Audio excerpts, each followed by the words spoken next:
केशव ध्रुता कलिकी शरीर जय जगदीश्वर जयदेव महाप्रभु लिख दिए। हाँ से जयदेव महाप्रभु को आज्ञा बा लेखा सत्य जदि महापुरुष महाप्रभु दिने आमरी परि नर देह आविर्भाव हे पुणी यही ओडिशा भितर ओडिशा रे हाँ ये ओडिशा भितर आम ओडिशावासी एते भाग्यवान एते भाग्यवान ता भितर आहरी भाग्यवान कथा ये महात्मा मानकर जो नियमावली लेखा अच्छी केवल विरजा मंडल ठाकुर आविर्भाव हे देहधारी हे बिरजा मंडल विरजा मंडल आपनकर सीधा इंडिकेशन जाउची जाजपुर जिला विरजा मंडल केन्द्रापड़ा जिला किसी विरजा मंडल अच्छी ये जिला भी किसी अच्छी हाँ सब विरजा मंडल बड़ मंडल।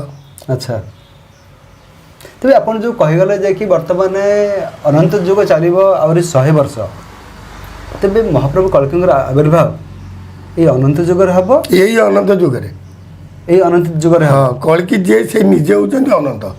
अच्छा ये अनंत युगर ही सब लीला खेला आरंभ भी हम शेष भी हम तेरे बाकी रहा 100 वर्ष आमको 100 वर्ष वेट करें पड़ो ना निकट भविष्य हवा निकट भविष्य हवा 100 वर्ष तो अच्छे कौटे।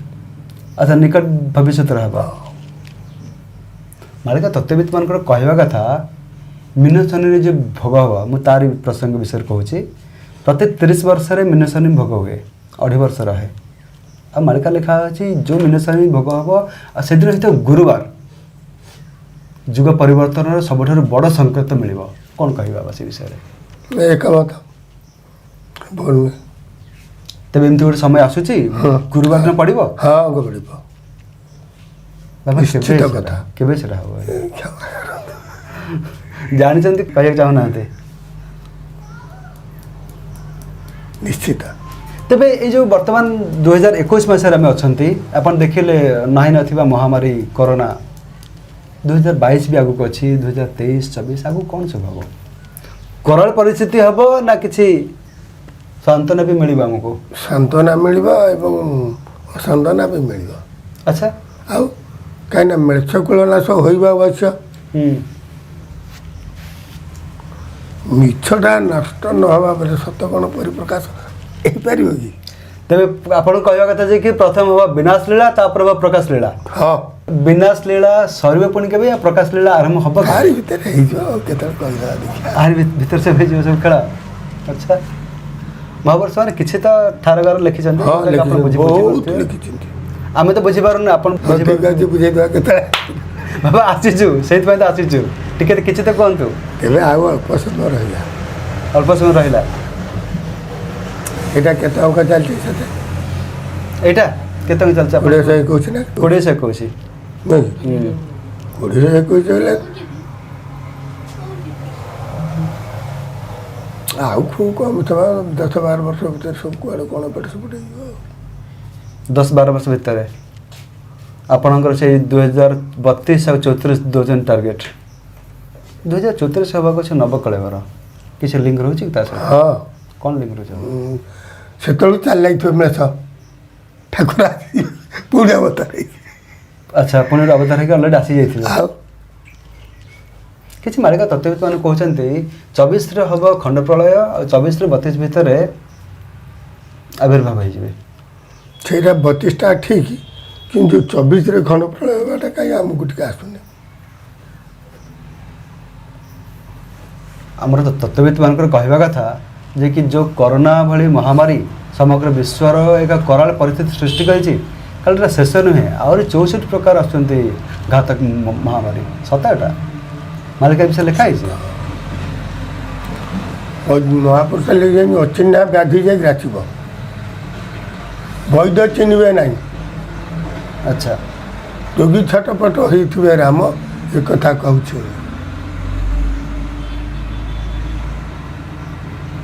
इन समय गोटे आसूची बर्तमान तो जहाँ तो देखुं आरंभ होगा।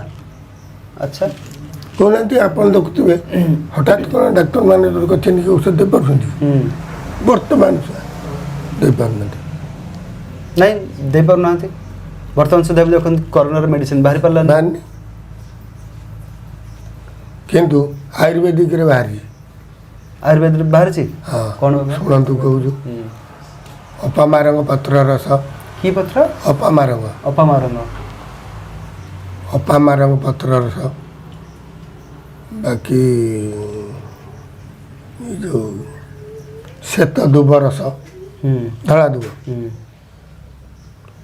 ଆମ୍ବ ପତ୍ର ରସ କିଛି, ଆମ୍ବ ପତ୍ର ରସ କିଛି, କରମଙ୍ଗା ପତ୍ର ରସ କିଛି, କରମଙ୍ଗା ପତ୍ରର କିଛି ରସ। ଆଚ୍ଛା। ସବୁ ଧରନ୍ତୁ 20 ଗ୍ରାମ ଲେଖା ହୁଁ। ମିଶାଇ କରି ଚାଲିବ, କିଛି ନାହିଁ। ଆଚ୍ଛା ବାବା ଆଉ ଥରେ ପତ୍ର ନାଁ କହିଲେ? ଆମ୍ବ ପତ୍ର, କରମଙ୍ଗା, ଶ୍ଵେତ ଦୁବ, ଶ୍ଵେତ ଦୁବ, ଅପରାଜିତା। ଅପରାଜିତା। ଆଚ୍ଛା ଏସବୁକୁ ମିଶାଇକି 20 ଗ୍ରାମ ଲେଖାଏଁ ସବୁ ମିଶାଇକି ଆପଣ ପାନ କରିବେ, କିଛି ନାହିଁ। ସବୁ ବ୍ୟାଧି ଆପଣ ଠିକ୍ ହେଇଯିବ। ତେବେ ଦର୍ଶକ ବନ୍ଧୁ ପ୍ରଥମ ଥର ପାଇଁ ବାବା ଦେଲେ ବେଷ୍ଟ ସଲ୍ୟୁସନ୍। କହିଲେ ଏଲୋପାଥି ଏଥିରେ ଆପଣଙ୍କର ଫେଲ୍ ହେଇପାରେ, କିନ୍ତୁ ଆୟୁର୍ବେଦିକ ପାଖରେ ଅଛି ସବୁଠାରୁ ସରଳ ଉପଚାର। ଯେଉଁ ପତ୍ର ଆପଣଙ୍କ ଆଖପାଖରେ ଉପଲବ୍ଧ ଅଛି ସେହି ପତ୍ର ରସ ମାଧ୍ୟମରେ ଆପଣ ଏସବୁ ମହାମାରୀ ଦାଉରୁ ରକ୍ଷା ପାଇପାରିବେ। ଆପଣଙ୍କ ଅବଗତି ନିମନ୍ତେ ମୁଁ କହି ରଖୁଛି, ମୁଁ ଆସି ପହଞ୍ଚିଛି ମାଳିକାବନ୍ତ 16 ମଣ୍ଡଳ। 16 ମଣ୍ଡଳ ମଧ୍ୟରୁ ଅନ୍ୟତମ କଟକ ଚଣ୍ଡୀମଣ୍ଡଳ। କଟକ ଚଣ୍ଡୀମଣ୍ଡଳର ଅନ୍ୟତମ ଭକ୍ତ ଅଖାବ ଅଛନ୍ତି ମୋ ସହିତ। ଆଉ ଚାଲିଛି ଅଖାବାଙ୍କ ସହିତ ବାର୍ତ୍ତାଳାପ। କ'ଣ ଆଗକୁ ଘଟିବ, କ'ଣ ଲେଖା ଅଛି ମାଳିକାରେ, ଆଗତ ଭବିଷ୍ୟତ କ'ଣ କହୁଛି, ଆଗତ ଭବିଷ୍ୟତ ମଣିଷ ସମାଜକୁ କ'ଣ ବାର୍ତ୍ତା ଦେଉଛି, ଆଉ ପ୍ରତିକାର କିଛି ଅଛି ନା ନାହିଁ। ତେବେ ଅଖାବାଙ୍କ ସହିତ ଗୋଟିଏ ଜିନିଷ ମୁଁ ଜାଣିବାକୁ ଚାହିଁବି, ଯାହା ଦର୍ଶକ ବନ୍ଧୁ ଆପଣମାନଙ୍କର ଲଗାତାର କମେଣ୍ଟ ମାଧ୍ୟମରେ ଆସିଛି ରିକ୍ୱେଷ୍ଟ। ଆମର ଦର୍ଶକ ବନ୍ଧୁମାନେ ଜାଣିବାକୁ ଚାହୁଁଛନ୍ତି ଯେ 7 ଦିନ 7 ରାତି ଅନ୍ଧାର ହେବ, ମାଳିକାର ବିଷୟରେ ଲେଖା ହେଇଛି। ଖାଲି ମାଳିକାରେ ପଞ୍ଚସଖା ନୁହନ୍ତି, ପଞ୍ଚସଖାଙ୍କୁ ମିଶାଇ ଦେଲେ ମୋଟ ଉପରେ 17 ଜଣ ମହାପୁରୁଷ ଏ ବିଷୟରେ ଲେଖିଛନ୍ତି। ଏମିତି ଗୋଟେ ସମୟ ଆସୁଛି, ହେବ କ'ଣ କହିବେ ସେ ବିଷୟରେ? ସତ୍ୟ। ପାଶ୍ଚାତ୍ୟର ନଷ୍ଟାଡମସ୍ ମଧ୍ୟ କହିଛନ୍ତି ଏମିତି ଗୋଟେ ସମୟ ଆସୁଛି। ତ ବାବା ଆପଣ ଯଦି କହୁଛନ୍ତି ସତ୍ୟ, ତେବେ ସେ କେତେ ଲେଟ୍ ଅଛି? ଆଉ ଖୁବ୍ କମ୍ ଅଛି। ଖୁବ୍ କମ୍ ସମୟ, 5 ବର୍ଷ 10 ବର୍ଷ। ସେ ବିଷୟରେ ପ୍ରାକୃତିକ ଉପାୟରେ ହେବ ନା କୃତ୍ରିମ ଉପାୟରେ ହେବ? ନା, ପ୍ରାକୃତିକ କୃତ୍ରିମ ଉଭୟ। ପ୍ରାକୃତିକ କୃତ୍ରିମ ଉଭୟ। ଆଉ ଉଭୟ ନ ମିଶିଲେ ଏଇଟା କେମିତି କ'ଣ? ହେଁ? ଏଇଟା କେମିତି କ'ଣ? ସେମିତି ହେଇଯିବ। ପ୍ରାକୃତିକ ଉପାୟରେ ତ ବୁଝି ହେଉଛି, ବର୍ଷା ହେଉଛି, ଖରା ହେଉଛି, ଶୀତ ହେଉଛି, କୁହୁଡ଼ି ହେଉଛି, ଏସବୁ ବୁଝି ହେଉଛି। ଆପଣ କହୁଛନ୍ତି ପ୍ରାକୃତିକ କୃତ୍ରିମ ମିଶି କୃତ୍ରିମ ଦୁଇଟା ଧାଡ଼ାଙ୍ଗ ପ୍ରୟୋଗ ହେବ। କୃତ୍ରିମ ଦୁଇଟା କ'ଣ? ଗୋଳା ବାରୁଦ ଆଇନ। କଳା ବାରୁଦ ଆଇରନ୍। ଆଇନ ଆଚ୍ଛା ଆଇନ। ସେତେବେଳେ ଲାଗିଯିବ। ଆଚ୍ଛା ଆଉ ଏପଟେ ପ୍ରାକୃତିକ ବିପର୍ଯ୍ୟୟ, ଦୁଇଟା ମିଶିଗଲେ ଏସବୁ ହେଇଯିବ। ହେଇଯିବ ଧଡ଼ ଧାଡ଼। ବୁଝିପାରିଲେ ନା ନାଇଁ କଥାଟା? ମୁଁ ଏବେ ଠିକ୍ ସେ ତ ବୁଝିପାରିଲିନି, ଆଉ ଥରେ ଯଦି ସରଳରେ ବୁଝିଲେ ଭଲ ହେବ। ପ୍ରାକୃତିକ ବିପର୍ଯ୍ୟୟ, ରୋଗ, କୃତ୍ରିମ ଷଡ଼ଯନ୍ତ୍ର, ଗୋଳା ବାରୁଦ। ଗୋଳା ବାରୁଦ। ତାପରେ ଆପଣଙ୍କ ସିଧା ଇଣ୍ଡିକେସନ୍ ହେଉଛି ଯୁଦ୍ଧ ଗୋଟେ ହେବ ତା ଭିତରେ। ଜରୁରୀ। ସେ 7 ଦିନ ଭିତରେ ଯୁଦ୍ଧ ହେବ? 7 ଦିନ ପୂର୍ବରୁ। 7 ଦିନ ପୂର୍ବରୁ ହେବ। ତେବେ ମାଳିକାରେ ଲେଖା ଅଛି ମହାଭାରତର ଯେଉଁ ଓଳିଏ ଯୁଦ୍ଧ ବାକ୍ୟରେ ରହିଯାଇଛି, ସେଇଟା ପୂର୍ଣ୍ଣାଙ୍ଗ ହେବ। ସେଇ ସମୟରେ ହେବ? ପୂର୍ଣ୍ଣାଙ୍ଗ। ସେଥିପାଇଁ ସଜା ଆରମ୍ଭ ହେଲାଣି। ଠାକୁର ତାଙ୍କର ଶୂନ୍ୟରେ ଆରମ୍ଭ ଯୋଜନାବଦ୍ଧ ହେଇସାରିଲେଣି। 24 ପରେ ନା 24 ପୂର୍ବରୁ? ନା, 24 ପରେ। 24 ପରେ ହେବ। ତେବେ ଦର୍ଶକ ବନ୍ଧୁ ବାବା ଏତେ ସମୟ ପଚାରିଲା ପରେ ଗୋଟେ ତ ମାରିଲେ ଡାଇରେକ୍ଟ ହିଣ୍ଟ, 24 ପରେ ହେବ। ସିଧା ଟାର୍ଗେଟ୍ ରହୁଛି, ସିଧା ଇଣ୍ଡିକେସନ୍ ହେଉଛି ତୃତୀୟ ବିଶ୍ୱଯୁଦ୍ଧକୁ ବୋଧ ହୁଏ। ବାବାଙ୍କ ଠାରୁ ଗୋଟେ ଜିନିଷ ମୁଁ ଜାଣିବାକୁ ଚାହିଁବି, ବହୁତ କିଛି ମାଳିକା ତତ୍ତ୍ୱବିତ୍ମାନେ କହିବାକୁ ଲାଗିଲେଣି ସେ ସମୟରେ ଖାଲି ଯୁଦ୍ଧ ହେବନି, ଏପଟେ ହୀରାକୁଦ ବନ୍ଧ ବି ଭାଙ୍ଗିବ। ସେ 7 ଦିନ 7 ରାତି ଅନ୍ଧାର ଭିତରେ 16ଟା ଚକ୍ର, ସୁଦର୍ଶନ ଚକ୍ର ଘୁରି ବୁଲିବ ଆମ ଦେଶରେ। କ'ଣ କହିବେ ସେ? ସତ୍ୟ। ସୁଦର୍ଶନ ଚକ୍ର ଘୁରି ବୁଲିବ, ତାର ବୁଝିହେଲାନି କ'ଣ ହେବନି, ହେବ କ'ଣ? ସୁଦର୍ଶନ ଚକ୍ର ହେଉଛି କ'ଣ? ଦୁଇଟା ଅର୍ଥ ଅଛି। ଆଚ୍ଛା। ଗୋଟେ ହେଉଛି ଅସ୍ତ୍ର। ସୁଦର୍ଶନ ଗୋଟେ ଅସ୍ତ୍ର ନୁହେଁ କି? ଦ୍ୱିତୀୟଟା ହେଉଛି ଲୋକମାନେ କୃତ୍ରିମ ଷଡ଼ଯନ୍ତ୍ରରୁ ଓହରି ପଡ଼ିକି ପବିତ୍ର ବାଟରେ ଦୌଡ଼ିବେ। ସୁଦର୍ଶନ କୁପଥରୁ ସୁପଥକୁ ମାର୍ଗକୁ ଆସିବେ, ଅଟୋମେଟିକ୍ ଆସିବେ। ଡାକିବେନି, ମାନେ ଯଦି ପରିବର୍ତ୍ତନର ସମୟ ଗୋଟେ ଆସିବ, ତେବେ ସମସ୍ତଙ୍କର ହୃଦୟର ପରିବର୍ତ୍ତନ ମଧ୍ୟ ହେବ। ଆସିବ। ହଁ, ନିଶ୍ଚୟ ଏ କଥା ସତ୍ୟ ହେବ। ମହାତ୍ମା ମାନଙ୍କର ବାଣୀ କେବେ ହେଲେ ଦିନେ ଭୁଲ ହେବନି। ଭୁଲ ହେବନି ନା। ମହାପୁରୁଷ ଯେମିତି ପୂର୍ବ ସୂର୍ଯ୍ୟ ପଶ୍ଚିମରୁ ମୁଇଁପାରେ, ରାମ ମୋ କଥା ଅଟଳ କେବେ ଟଳିବନି। ମାଳିକା ଲେଖିଛନ୍ତି ନା? ଲେଖା ହେଇଛି। ଆମେ ପର୍ବତ ଶିଖର ଫୁଟିବ କहीं ଅଚ୍ୟୁତ ବଚନ ଟଳିବ ନାହିଁ ଲେଖା ହେଇଛି। ଦଳିବ ତ ମାଳିକାରେ ଏଇଟା ବି ତ ଲେଖା ହେଇଛି ଯେଉଁଟା ଆପଣ କହୁଛନ୍ତି ହୃଦୟ ପରିବର୍ତ୍ତନ ହେବ, ସମସ୍ତେ କୁମାର୍ଗରୁ ସୁମାର୍ଗକୁ ଆସିବେ। ମାଳିକାରେ କିନ୍ତୁ ଲେଖା ହେଇଛି କି 12 ଆଣା ଖସିଯିବେ, 4 ଆଣା ବଞ୍ଚିକି ରହିବେ। ହଁ ଏଇଟା ଠିକ୍ ବୋଲୁନି। ତେବେ ଏତେ ସବୁ ବଡ଼ ବଡ଼ 60% ଭକ୍ତ ନା 60% ମଣିଷ ସମାଜ ଧ୍ୱଂସ ହେଇଯିବ, 40% ରହିବ। 60% ମଣିଷ ସମାଜ ଧ୍ୱଂସ ହେଇଯିବ, 40% ରହିବ। ତ ଆମର ଓଡ଼ିଶା ଉପରେ କେଉଁଭଳି ବିପଦ ରହିଛି? ଓଡ଼ିଶାରେ ସେମିତି ବେଶୀ ବିପଦ ନାହିଁ। ନାହିଁ, କାହିଁକିନା ଏଇଟା ହେଉଛି ଭକ୍ତ ଭଗବାନର ଦେଶ। ମୁଁ ରାଜ୍ୟ ତ କହିବି ନା ଦେଶ ହିଁ କହିବି। ଭଗବାନଙ୍କ ଦେଶ, ଭଗବାନଙ୍କ ଘର। ଭଗବାନଙ୍କ ଓଡ଼ିଶା ହେଉଛି ଭଗବାନଙ୍କ ଘର। ଭଗବାନ ଜଗନ୍ନାଥ ମହାପ୍ରଭୁ ଯଦି ବିଶ୍ୱ ଜଗତ କର୍ତ୍ତା ତାଙ୍କ ଘର ଏଇଟା ଆଣିନ ନା ତାଙ୍କ ଘରରେ ଲେଖା ହେଲା ଆଉ ନା ନିଜ ଘରକୁ କିଏ ବିନାଶ କରିବାକୁ ଚାହିଁବେନି।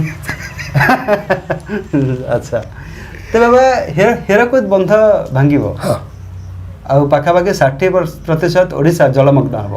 କିଛି ମାଳିକା ତତ୍ତ୍ୱବିତ କହିବାକୁ ଲାଗିଲାଣି କାଳେ ନୀଳଚକ୍ର ଛୁଇଁବ ଜଳସ୍ତର। ଭୁଲ କଥା, ଏଇଟା ଭୁଲ କଥା, ଏଇଟା ମାଳିକାରେ ଲେଖା ହେଇନି। କିନ୍ତୁ 60% ଓଡ଼ିଶା ଜଳମଗ୍ନ ହେବ। ଏମିତି ଗୋଟେ ସମୟ ଆସୁଛି, ଟେକ୍ନୋଲୋଜି ଏତେ ଆଗରେ ଆସିକି ପହଞ୍ଚିଲାଣି, ବିଜ୍ଞାନ ଏତେ ଆଗରେ ପହଞ୍ଚିଲାଣି, ଆମେ ଏସବୁ ଅଟକେଇ ପାରିବାନି। ଅଟକେଇବେ କେତେ?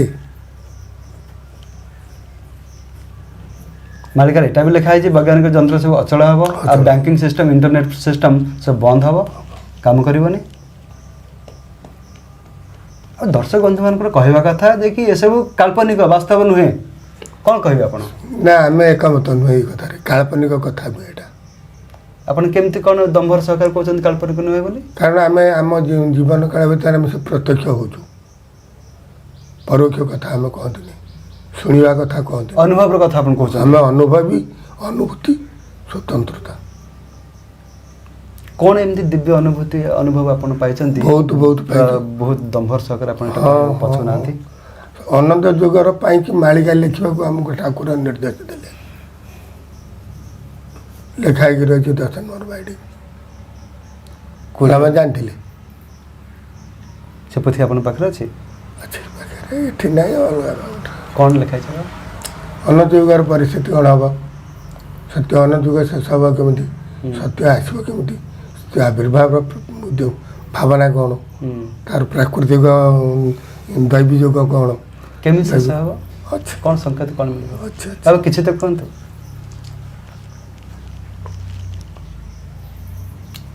ଅନନ୍ତ ଯୁଗ ଯଦି ଶେଷ ହେବ,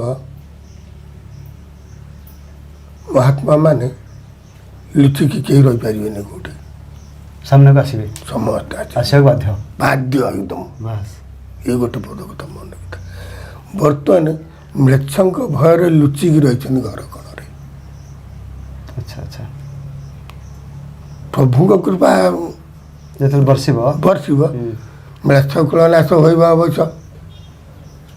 ମେଛମାନଙ୍କ ଯଦି ପ୍ରାଦୁର୍ଭାବ ଅଟୋମେଟିକ୍ କମିଯିବ, କାରଣ ସେମାନେ ନାଶ ହେବେ, ଅଟୋମେଟିକ୍ ସତ୍ୟର ପରିପ୍ରକାଶର ସମୟ ଆସିଯିବ। ଆଉ ସତ୍ୟ ଯୋଗୁଁ କେମିତି ଏଣ୍ଟ୍ରି ହେବ, କେମିତି ପ୍ରବେଶ କେମିତି ହେବ? ସେମିତି ହେଇଯିବ ଅଟୋମେଟିକ୍। ନାଇଁ, ଯାହାକି ଯେଉଁ କିଛି ମାଳିକା ତତ୍ତ୍ୱବିତ କହୁଛନ୍ତି ଆପଣ ରାତିରେ ଶୋଇଥିବେ, କରିଥିବ ବା ଅନନ୍ତ ଯୁଗ ଥିବ, ସକାଳ ହେଲା ବେଳେ ସତ୍ୟ ଯୁଗ ହେଇଯିବ। ଠିକ୍ ଠିକ୍, ଏଇଟା ଠିକ୍, ଭୁଲ କଥା। ଗୋଟେ ରାତିରେ ପରିବର୍ତ୍ତନ ହେଇଯିବ। ଗୋଟେ ମୁହୂର୍ତ୍ତରେ ମାଲିକ ହାତ ଟେକି ଦେଲେ ଗୋଟେ ମୁହୂର୍ତ୍ତ ଆମ ଆଖିକି ଲକ୍ଷ୍ୟ କର, କେତେ ସମୟ ବୁଝିଲେ? ଗୋଟେ ସେକେଣ୍ଡରୁ ବି ଆହୁରି କମ୍, ଗୋଟେ ସେକେଣ୍ଡରେ ଆଉ 3 ଭାଗରୁ ଭାଗେ। ହଁ, ଏତିକି ସମୟ ଭିତରେ ମଧ୍ୟ ପରିପ୍ରକାଶ ଆନନ୍ଦ, ଏକଦମ ଆନନ୍ଦ ଚାଲିବ। ବ୍ରହ୍ମାନନ୍ଦ ପରମ ସୁଖ ସମସ୍ତ ସେ ସମୟରେ ମହାପ୍ରଭୁ କଳ୍କୀଙ୍କର ଆବିର୍ଭାବ ହେଇସାରିବ। ନିଶ୍ଚିତ ଖାଲି ପ୍ରକାଶ ହେବେ। ସେ ଆବିର୍ଭାବ ସମୟରେ କିଛି ସଂକେତ ମିଳିବ ନା ହଠାତ୍ ହେବ? ହଠାତ୍ କିଛି ସଂକେତ କିଛି ନଥିବ, କିଛି ଭକ୍ତମାନଙ୍କୁ ତ ମିଳିବ। ହଁ, ଭକ୍ତ ଯେଉଁମାନେ ଯେତେ ଭକ୍ତ ଯେଉଁମାନେ ତାଙ୍କୁ ମିଳିବ। କ'ଣ ମିଳିବ? ମିଳିବ, ସେମାନେ ଜାଣିନେବେ। ଆପଣଙ୍କ ପାଖରେ ପୋଥି ଅଛି, ଲେଖା ହେଇଛି ନା? କ'ଣ ଲେଖା ହେଇଛି? ଅନେକ କଥା ଅଛି। ଗୁପ୍ତ କଥା ପରିପ୍ରକାଶ କରିବେନି। ଏବେ ଯେଉଁ ଗୁପ୍ତ କଥା ବୋଲି ଆପଣ କହୁଛନ୍ତି, ପରିପ୍ରକାଶ କରିବେନି, ପରିପ୍ରକାଶ କରିବେ, ଗୁପ୍ତ କଥା କିଛି ନୁହେଁ, ମହତ୍ କଥା। ମହତ୍ କଥା ତ ଗୁପ୍ତ କ'ଣ ଗୋଟେ ଅଛି? ମହତ୍ କଥାକୁ ପ୍ରତିଟି ମୁହୂର୍ତ୍ତ ପ୍ରକାଶ କରିବାଟା ଅନୁଚିତ। କାହିଁକି ଅନୁଚିତ ସମୟ ଆସେନି? ସମୟ ଆସିନି, କାରଣ ଶୁଣିଲା ଲୋକମାନେ କେହି ଶଳା ଗୋଟେ କହୁଛି ଅଖା ଗୋଟେ କେନା ଗୋଟେ କଥା କହୁଛି। ଆପଣ ଏଇ କଥାକୁ ଶୁଣିଲା ମାନେ ଆପଣଙ୍କୁ କେତେ ଆଘାତ ହବ ଆଗେ କହିଲେ? ଆଚ୍ଛା, ବୁଝିପାରୁଛନ୍ତି ନା? ଭୟାବହ ପରିସ୍ଥିତି ଯେ କଥା ଶୁଣିବୁ ଆମକୁ ଆଘାତ ହବ। ଆଘାତ ହବନି? ଆମ ବାପାଙ୍କୁ ଆମ ଆଗରେ କେହି ଜଣେ ଯଦି ଅପମାନ କରେ ଅନ୍ୟାୟରେ କେତେ କଷ୍ଟ ହବ? ନାଇଁ ବାବା, ଯେଉଁ ଆଘାତ ହେବା କଥା କହୁଛନ୍ତି, ଯେଉଁମାନେ କୁମାର୍ଗରେ ଥିବେ ସେମାନଙ୍କୁ ଆଘାତ ହବ, ଯେଉଁମାନେ ସୁମାର୍ଗରେ ଥିବେ ତାଙ୍କର ଆଘାତ ନାହିଁ, ତାଙ୍କୁ ତ ଆଘାତ ହବନି। ଯିଏ ସିନା ଅନ୍ୟର କିଛି କ୍ଷତି କରୁଛି ବା ନିଜର ସ୍ୱାର୍ଥ ହାସଲ କରିବାକୁ ଚାହୁଁଛି ତାକୁ ଆଘାତ ହେଇପାରେ। ଯିଏ ସମାଜର କଲ୍ୟାଣ ପାଇଁ ନିଜର ସର୍ବସ୍ୱ ଦାନ କରିଦେବାକୁ ଆଗେଇ ଆସୁଛି। ଗୋଟେ ପରିସ୍ଥିତି ଜାମୁନିରେ ପ୍ରାଣିକାର ତ ଦୁଃଖ ପ୍ରମୁଖ ଦେଖ ଦେଖୁ କିବା ସବୁ ମୋ ଜୀବନ ପଛା ନକର ପଛାଉ ଜଗତ ଉଦ୍ଧାର ହେଉ। କେତେ ବଡ଼ କଥାଟା। ପୃଥିବୀ ପଞ୍ଚାୟତ ଇତିହାସର ଫାଷ୍ଟ ଇଏରେ ଲେଖା ହେଇକି ରହିଛି ଠିକ୍ କଥାଟା। ପ୍ରାଣିକାର ତ ଦୁଃଖ ଅପ୍ରମିତ ଦେଖୁ ଦେଖୁ କିବା ସବୁ ମୋ ଜୀବନ ପଛା ନକ ପଡ଼ିଥାଉ ଜଗତ ଉଦ୍ଧାର। କେତେ ବଡ଼ କଥାଟା। ସେମିତି ନିଶ୍ଚିତ ଯାହା ହଉ ତୁମମାନଙ୍କୁ ଧନ୍ୟବାଦ। ଯାହା ବାବା, ଆପଣଙ୍କ ସହିତ କଥା ହେଇକି ବହୁତ ଭଲ ଲାଗିଲା। ସତ୍ୟବାନ ଚ୍ୟାନେଲକୁ ଆପଣ ବହୁମୂଲ୍ୟ ସମୟ ଦେଲେ, ଆପଣଙ୍କୁ ଅନେକ ଅନେକ ଧନ୍ୟବାଦ। ତେବେ ଦର୍ଶକ ବନ୍ଧୁ, ଆପଣମାନେ ବର୍ତ୍ତମାନ ଶୁଣୁଥିଲେ, ଆପଣଙ୍କ ଅବଗତ ନିମନ୍ତେ ମୁଁ ପୁଣି ଥରେ କହି ରଖୁଛି, ମାଳିକାରେ ବର୍ଣ୍ଣିତ ଅଛି 16 ମଣ୍ଡଳ ବିଷୟରେ। 16 ମଣ୍ଡଳ ଯେମିତିକି ମା ଶାରଳା ମଣ୍ଡଳ, ମା ମଙ୍ଗଳା ମଣ୍ଡଳ, ମା ବିମଳା ମଣ୍ଡଳ, ମା ସମଲେଶ୍ୱରୀ ମଣ୍ଡଳ, ମା ହିଙ୍ଗୁଳା ମଣ୍ଡଳ, ମା ଗୌରୀ ମଣ୍ଡଳ, ଏଇଭଳି ରହିଛି 16 ମଣ୍ଡଳ। 16 ମଣ୍ଡଳ ମଧ୍ୟରୁ ଅନ୍ୟତମ କଟକ ଚଣ୍ଡୀ ମଣ୍ଡଳ। କଟକ ଚଣ୍ଡୀ ମଣ୍ଡଳର ଅନ୍ୟତମ ଭକ୍ତ ଅଖା ବାବାଙ୍କୁ ଆପଣ ଶୁଣୁଥିଲେ। ତେବେ ଦର୍ଶକ ବନ୍ଧୁ, ଯଦି ଆପଣ ବି ଅଖା ବାବାଙ୍କୁ ଦର୍ଶନ କରିବାକୁ ଚାହୁଁଛନ୍ତି, ତେବେ ଆପଣ କେମିତି ଆସିବେ ଆପଣ ନୋଟ୍ କରନ୍ତୁ। ମୁଁ ଆଡ୍ରେସଟି ଆପଣଙ୍କୁ କହି ରଖୁଛି। ଯଦି ଆପଣ ଭୁବନେଶ୍ୱର ପଟେ ଆସୁଛନ୍ତି, ପ୍ରଥମେ ଆସିବାକୁ ପଡ଼ିବ କଟକ। କଟକରୁ ଆପଣ ଧରିବେ ଯାଜପୁର ଲାଇନ୍, ଚଣ୍ଡିଖୋଲ ଲାଇନ୍, NH5ରେ ଚଣ୍ଡିଖୋଲ ଲାଇନ୍। ଚଣ୍ଡିଖୋଲ ଲାଇନ୍ରୁ ଆସିଲା ପରେ ଆପଣ ରାଇଟ୍ କଟ୍ ପାରାଦ୍ୱୀପକୁ ଯେଉଁ ରାସ୍ତା ପଡ଼ିଛି, ଆପଣ ପାରାଦ୍ୱୀପ ଅଭିମୁଖୀ ଯେତେବେଳେ ଆସୁଛନ୍ତି, ପାଖାପାଖି 30 କିଲୋମିଟର ଟ୍ରାଭେଲ୍ କଲା ପରେ ଆପଣଙ୍କୁ ପଡ଼ିବ କୃଷ୍ଣରାଜପୁର। କୃଷ୍ଣରାଜପୁରର ଠିକ୍ ପରେ ପରେ ଆପଣଙ୍କୁ ସେଠି ଅଛି ବନ୍ଦରେଶ୍ୱର ଛକ। ବନ୍ଦରେଶ୍ୱର ଛକ। ବନ୍ଦରେଶ୍ୱର ଛକରୁ ବାବା ଏଇଟା କେତେ କିଲୋମିଟର ହେବ? Half kilometre, 2 kilometre. ତେବେ ବନ୍ଦରେଶ୍ୱର ଛକରୁ ଏଇଟା ହେବ ମାତ୍ର 2 କିଲୋମିଟର। ମାଳିକା ପର୍ଯ୍ୟନ୍ତ ଓଳାଶୁଣୀ ଗୁମ୍ଫା। ଓଳାଶୁଣୀ ଗୁମ୍ଫାର ପାଦଦେଶରେ ଅଛି ଅଖା ବାବାଙ୍କର ଆଶ୍ରମ। ତେବେ ଡେରି କାହିଁକି? ଯଦି ଆପଣଙ୍କ ପାଖରେ ନିଜର ଭେହିକିଲ୍ ଅଛି, ତେବେ ଆପଣଙ୍କୁ ଏଠିକି ଆସିବା ପାଇଁ କୌଣସି ଅସୁବିଧାର ସମ୍ମୁଖୀନ ହେବାକୁ ପଡ଼ିବନି। ବିଦାୟ ଦିଅନ୍ତୁ, ପୁଣି ଦେଖା ହେବ ଆଗାମୀ ଅଧ୍ୟାୟରେ। ଜୟ ଜଗନ୍ନାଥ, ଜୟ ପଞ୍ଚସଖା।